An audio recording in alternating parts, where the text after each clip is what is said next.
I would like to share very briefly, the last nearly two months, we couldn't do this class. It is mainly, I was traveling, and also some other, complications, practicality, and for many reasons, I couldn't do this class nearly. I think we had our last class in April, beginning of April. So now I'm very happy to resume this class. And as we all know, the structure is the same.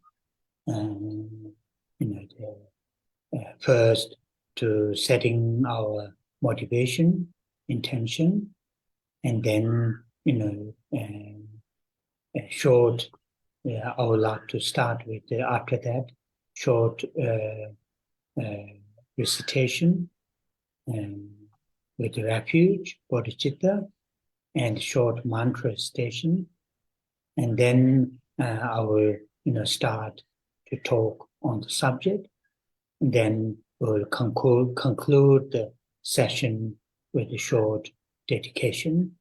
And that is the structure that we have been following, and we will do this again, today's class, and or next coming weeks we'll continue this class. Thank you, Rinpoche.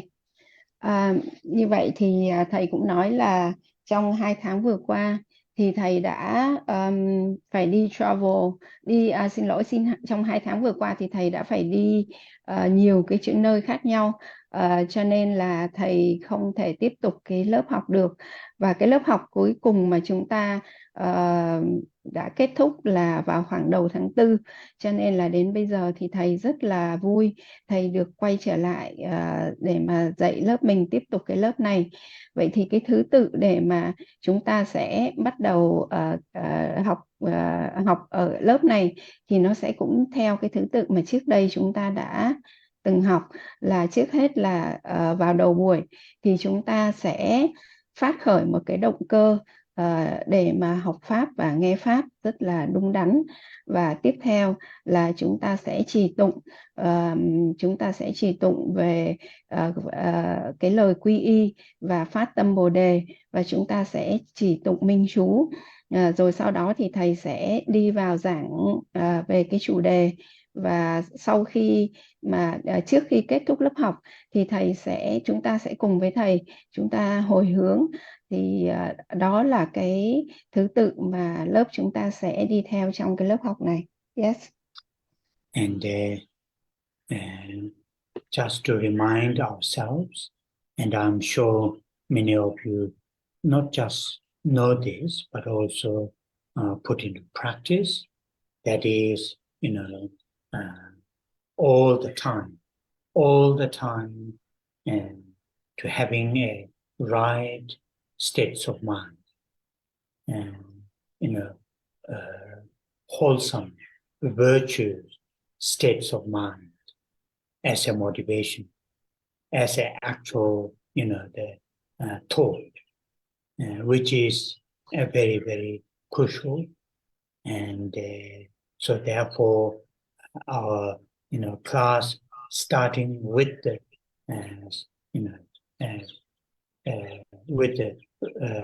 refuge, mind taking refuge, and mind holding the bodhicitta is part of that, really part of that, to train ourselves, to train our mind, as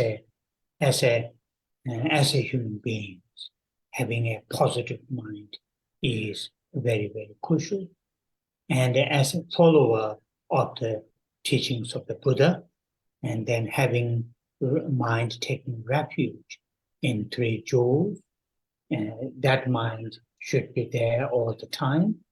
And also within the teachings of the Buddha, many of us follow Bodhisattva and the teachings, or the Mahayana teachings, then for that practice, for that following that levels of teachings, then having bodhicitta, the altruistic awakened mind, is main part of our everyday way of thinking, way of experiencing, way of interacting with the other living beings.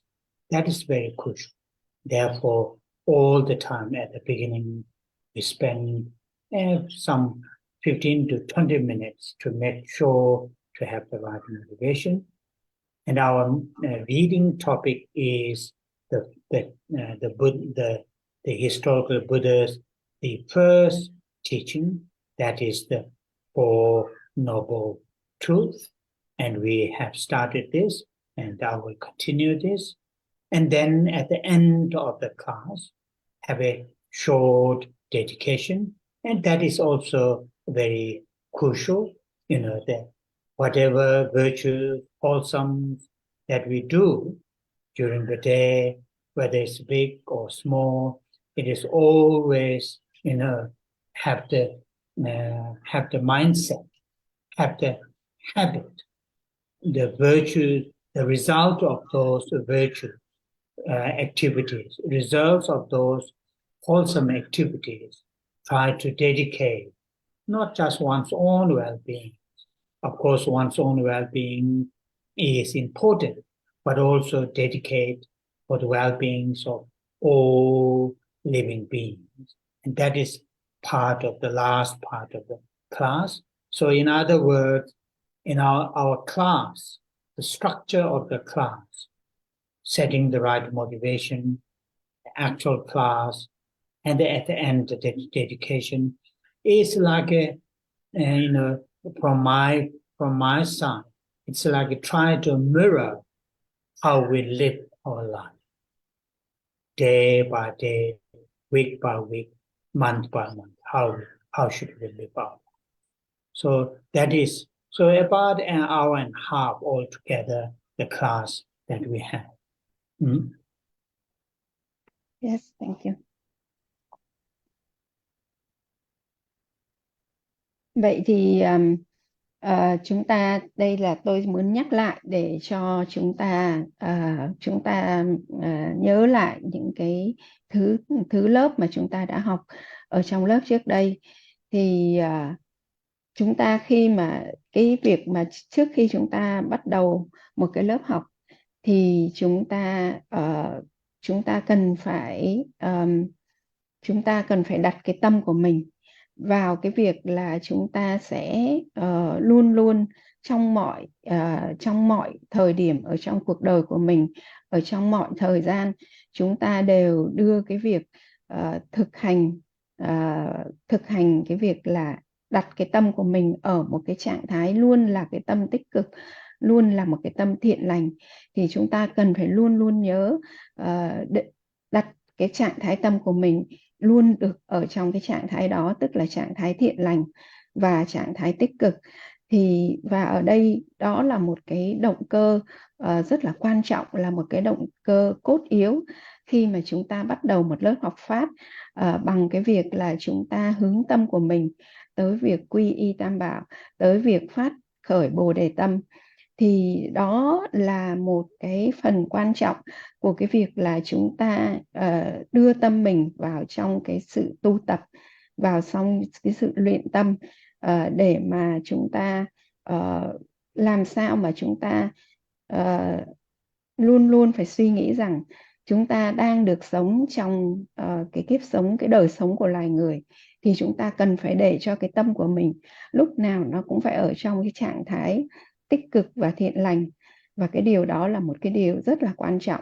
Là thêm nữa, chúng ta lại là những đệ tử đi theo Đức Phật, thì cho nên cái việc mà chúng ta luôn luôn hướng tâm mình vào việc quy y Tam Bảo, luôn luôn hướng tâm mình vào cái việc nghe theo cái giáo pháp của Đức Phật, thì đó là một cái điều rất là quan trọng. Và đặc biệt nữa, chúng ta là những đệ tử đi theo giáo pháp của Đại Thừa, cho nên là ở cái cấp độ mà chúng ta đi theo những cái giáo lý của Đại Thừa, thì cái việc phát khởi Bồ Đề tâm, cái việc mà giữ cái tâm của mình lúc nào nó cũng ở trong cái trạng thái tỉnh giác đối với Bồ Đề tâm, lúc nào cũng ở trong cái trạng thái tỉnh giác để giữ gìn cho mình luôn luôn có những cái trải nghiệm, những cái suy nghĩ, những cái cách tương tác với tất cả mọi chúng sinh hữu tình theo cái cách của Bồ Đề tâm, thì đó là một cái điều rất là quan trọng.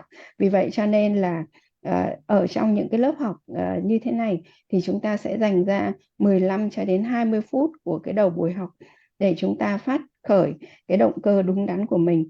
Rồi sau đó thì tôi sẽ đi vào tôi dạy về cái chủ đề là tứ diệu đế, là cái giáo pháp đầu tiên mà Đức Phật đã thuyết giảng. Rồi sau đó thì chúng ta đến cuối lớp thì chúng ta sẽ thực hành việc hồi hướng, và cái việc mà thực hành hồi hướng này là một cái thực hành rất là quan trọng và rất là cốt yếu.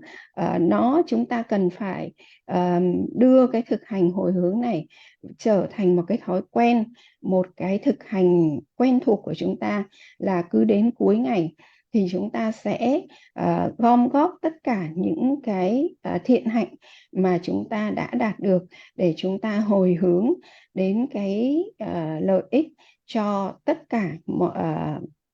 cả loài người. Tất nhiên vì chúng ta là loài người thì chúng ta không chỉ là hồi hướng những cái kết quả thiện hạnh của chúng ta cho mọi người, mà chúng ta còn phải đưa cái hồi hướng của chúng ta đem đến lợi ích cho tất cả mọi chúng sinh hữu tình, chứ không chỉ giới hạn trong loài người. Thì đó chính là cái thứ tự mà lớp chúng ta sẽ theo như vậy. Và chúng ta hãy giữ cái cách thực hành trì như vậy, tức là lúc đầu thì lúc bắt đầu của một ngày thì chúng ta sẽ bắt đầu bằng việc phát khởi cái tâm thiện lành, cái động cơ đúng đắn cho mọi hoạt động của chúng ta, và đến cuối ngày thì chúng ta sẽ hồi hướng tất cả những công đức thiện hạnh chúng ta đã làm được vì lợi ích cho chúng sinh hữu tình. Và chúng ta hãy thực tập như vậy trong từng ngày, từng tháng, từng năm của chúng ta. Yes. So at the end of the day, when we say, I practice Dharma, I practice Buddha Dharma, what does that mean? It means we are living our life. We are living our lives minimum, intentionally not harming others, directly or indirectly. They physically or mentally or environmentally. That is the minimum, intentionally not harming others. When we say, I'm practicing Dharma, I'm a Dharma practitioner, I'm a follower of the Buddha, minimum, we try to live our life at that level, intentionally not harming others, body, mind, or the environment. And that is something very, very crucial. Sometimes we forget that basic levels of practicing Dharma. We tend to do some, advanced practice, lots of visualizations, lots of sophisticated meditations, lots of, the deep philosophies, so on and so forth, but not paying enough attention how to live our life in our day-to-day life. So that is here for us, reading that kind of the teachings that Buddha had given,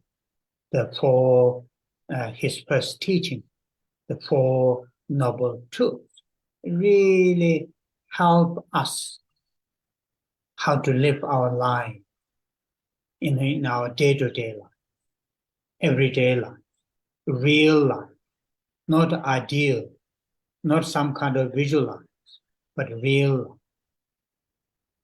So in that case, then, as a follower of the Buddha, then remembering the Buddha, the teacher, the mentor, all the time remembering, all the time thinking the Buddha, the historical Buddha, as my teacher, my mentor,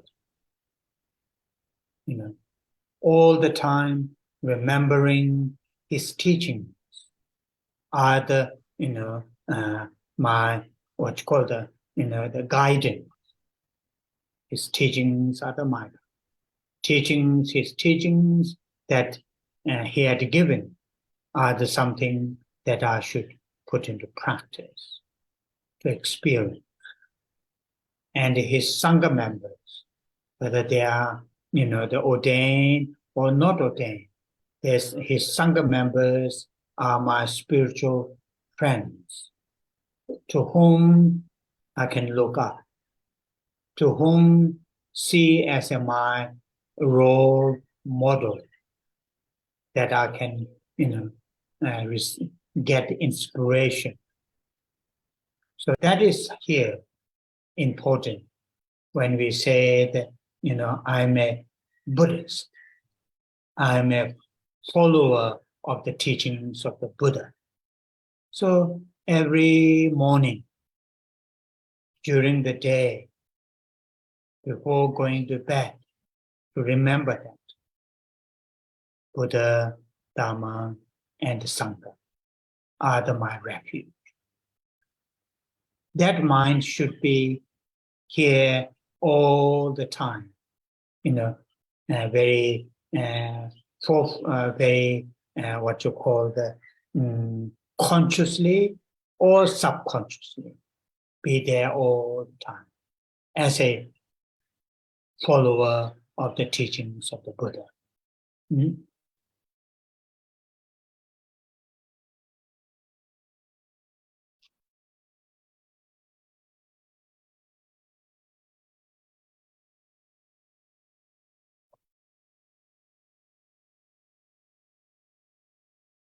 Thì như vậy ở đây chúng ta cần phải hiểu là chúng ta đi theo những cái giáo pháp của Đức Phật, chúng ta thực hành theo giáo pháp, tu tập theo giáo pháp của Đức Phật có nghĩa là gì?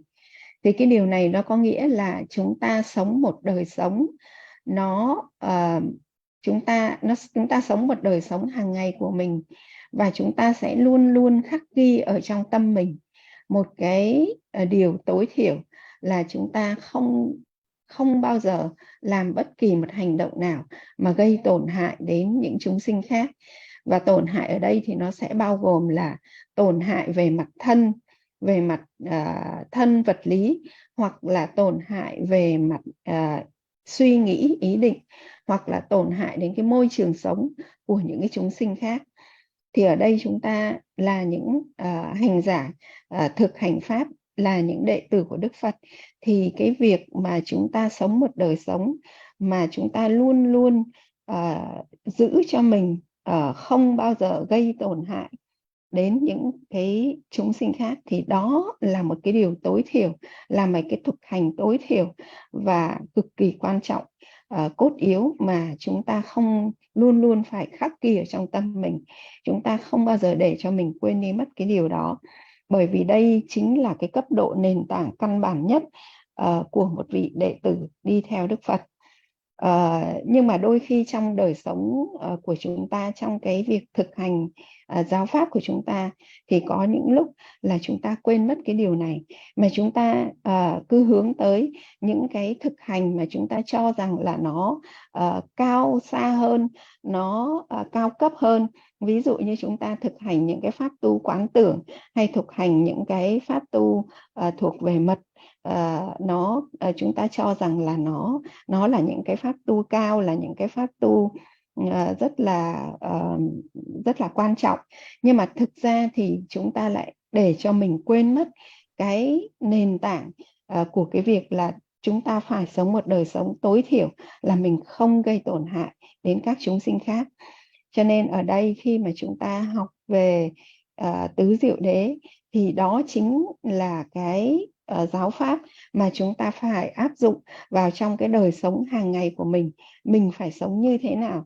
Mình sống theo cái giáo lý tứ diệu đế này ở trong cái đời sống thực tế của mình, đời sống hàng ngày mà mình sống, chứ không phải là mình đưa nó vào những cái suy tư dạng quán tưởng, hay là ở trong những cái suy nghĩ mà nó không ở trong cái thực tế đời sống. Cho nên là chúng ta phải sống với nó, chúng ta thực sự áp dụng nó vào đời sống của mình, chứ không phải chỉ là đưa vào những cái thực hành như là quán tưởng hay là suy tư ở những cái mức độ nó mông lung, nó không thực tế. Chúng ta cần phải nhớ rằng Đức Phật là cái vị thầy tâm thức, về vị thầy tâm thức của mình, là một vị dẫn đường, là một vị đã dẫn dắt, đưa chúng ta đi trên cái con đường giáo pháp của Ngài. Và cái giáo pháp của Đức Phật đó là cái giáo pháp để mà chúng ta thực hành, để chúng ta trải nghiệm, chúng ta đi theo những cái